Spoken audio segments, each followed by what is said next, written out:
Sa edad na 21, tumugon sa kanyang calling para magsilbi sa simbahan si Jorge Mario Bergoglio o mas kilala bilang Pope Francis, na nakilala at minahal ng buong mundo dahil sa kanyang pagiging simple at mapagkumbaba. Ang kanyang naging buhay, balikan po natin sa report na ito.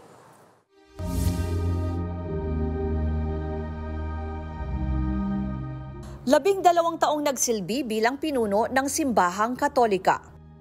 Tinaguri ang People's Pope.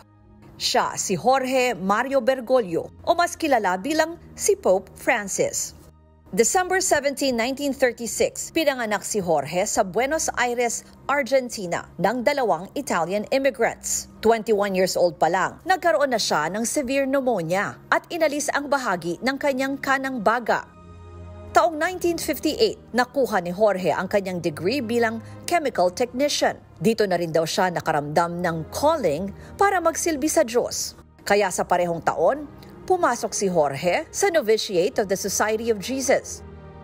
1960 nang una siyang manumpa bilang Jesuita. Sa sumunod na taon hanggang 1963, nag-aral siya ng Humanities at Philosophy sa San Miguel Seminary sa Buenos Aires. At taon 1969, tuluyan siyang na-ordain bilang pari.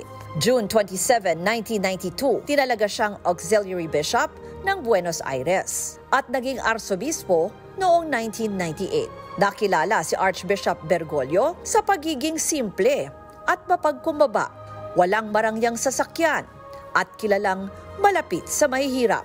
Taong 2001, hinirang siya ni Nooy Pope John Paul II bilang kardinal.